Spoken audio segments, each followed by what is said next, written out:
Mukunda jewellers first ever factory outlet లో నక్షి Mela October 25 నుంచి 2 November వరకు ఎలాంటి నక్షి ఆర్నమెంట్స్ పైన ఫ్లాట్ 9.99% VA మాత్రమే. ఈ ఆఫర్ అన్ని బ్రాంచెస్ కి వర్తిస్తుంది. శ్రీ మహాగణాధిపతయే నమః. శ్రీమాత్రే నమః. ఆధార ఆధ్యాత్మిక వీక్షకులందరికీ శుభాశీస్సులు.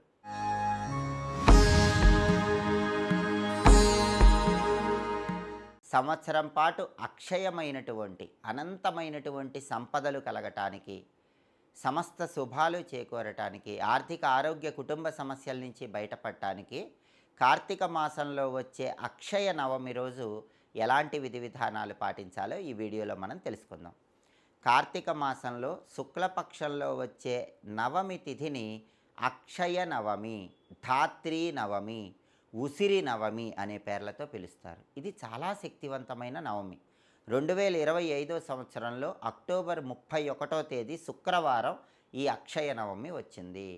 అక్షయ నవమి రోజు ఎవరైతే ఉసిరిక చెట్టును ప్రత్యేకమైన విధి విధానాలతో పూజిస్తారో వాళ్ళకి సంవత్సరం మొత్తం అక్షయమైనటువంటి అనంతమైనటువంటి సంపదలు కలుగుతాయి.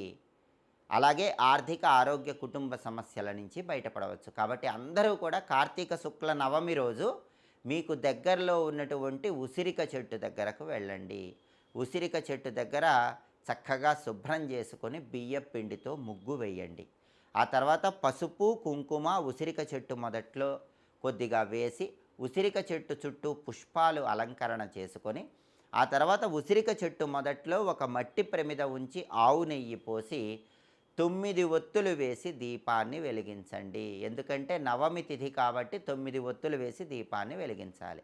అలా దీపం వెలిగించిన తర్వాత ఉసిరిక చెట్టు చుట్టూ 9 ప్రదక్షిణలు చేస్తూ ఓం విష్ణు రూపిణ్యై ధాత్ర్యై నమః అనే మంత్రాన్ని చదువుకోండి. ఓం విష్ణు రూపిణ్యై ధాత్ర్యై నమః. ఈ మంత్రాన్ని చదువుకుంటూ ఉసిరిక చెట్టుకు 9 ప్రదక్షిణలు చేయండి. ఆ తర్వాత ప్రదక్షిణలు పూర్తి కాగానే ఉసిరిక చెట్టు సమీపంలో ఎవరికైనా పండ్లు దానం ఇవ్వండి, లేదా బియ్యం దానం ఇవ్వండి, లేదా వస్త్రాలు దానం ఇవ్వండి. దానం ఇవ్వటం వీలు కాకపోయినా సరే ఈ ప్రత్యేకమైన విధి విధానం కార్తీక శుక్ల నవమి అక్షయ నవమి రోజు ఎవరైతే చేస్తారో వాళ్ళకి సంవత్సరం పాటు అక్షయమైనటువంటి అనంతమైన సంపదలు కలుగుతాయి. ఎందుకంటే ఉసిరిక చెట్టు మొత్తం కూడా విష్ణుమూర్తి వ్యాపించి ఉన్నాడని స్కాంద పురాణంలో చెప్పారు. ఆయనకి ఇష్టమైన రోజు ఈ అక్షయ నవమి. అయితే దానం ఇవ్వటం ద్వారా ఇంకా ఉత్తమ ఫలితాలు కలుగుతాయి. అసలు కార్తీక మాసం అంటేనే దానానికి ప్రాధాన్యత ఉన్నటువంటి మాసం. అందుకే ఈ అక్షయ నవమి రోజు ఉసిరికాయ దానం ఇచ్చినా కూడా ఉత్తమ ఫలితాలు కలుగుతాయి. ఉసిరిక పచ్చడి తోటి వాళ్లకు పంచిపెట్టినట్లయితే కుటుంబ కలహాల తీవ్రతను తగ్గింపజేసుకోవచ్చు. ఈ ఉసిరిక దానం అనేది అంటే ఉసిరికాయ దానం అనేది కూడా అక్షయ నవమి రోజు ఉసిరిక చెట్టు సమీపంలో ఇచ్చిన, లేదా రావి చెట్టు సమీపంలో ఇచ్చిన, మర్రి చెట్టు సమీపంలో ఇచ్చిన ఉత్తమ ఫలితాలు కలుగుతాయి. అలాగే కార్తీక మాసంలో ఒక్కసారి ఖచ్చితంగా అందరూ కూడా నవగ్రహాల సమీపంలో నువ్వులు దానం ఇవ్వండి. దానికి కారణం ఏంటంటే ఎవరైతే కార్తీక మాసంలో నవగ్రహాల దగ్గర నువ్వులు 1.25 కేజీ నల్లటి వస్త్రంలో మూటగట్టి దానం ఇస్తారో వాళ్ళకి మరణ సమయంలో యమధర్మరాజు దివ్య రూపంలో దివ్య వాహనం మీద కూర్చొని కనిపిస్తాడని పురాణాల్లో చెప్పారు. మామూలుగా దున్నపోతు వాహనం మీద కూర్చొని పాశం పట్టుకొని మరణ సమయంలో భయపెట్టే యమధర్మరాజు దివ్య వాహనం మీద దివ్య శరీరంతో సుందరంగా కనిపించి స్వర్గలోకానికి తీసుకువెళ్ళాలంటే కార్తీక మాసంలో ఒక్కసారి నవగ్రహాల సమీపంలో నల్ల నువ్వులు ఎవరికైనా దానం ఇవ్వండి. దీనివల్ల విశేషమైన శుభ ఫలితాలు కలుగుతాయి. అయితే కార్తీక మాసంలో చాలా శక్తివంతమైనటువంటి దానం అన్నదానం. అన్నదానం అయితే ఒక్కసారి ఖచ్చితంగా చేయండి.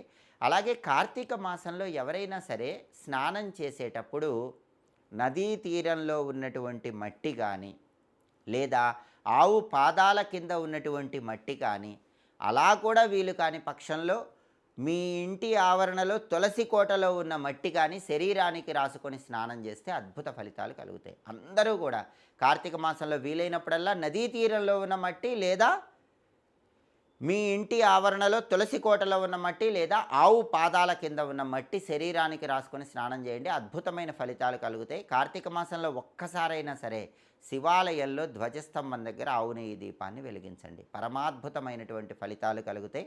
ప్రధానంగా కార్తీక శుక్ల నవమి, అక్షయ నవమి, ధాత్రీ నవమి, ఉసిరి నవమి చాలా శక్తివంతమైన రోజు. ఈ అవకాశాన్ని సద్వినియోగం చేసుకొని సంవత్సరం మొత్తం అనంతమైనటువంటి సంపదలు సిద్ధింపజేసుకోండి.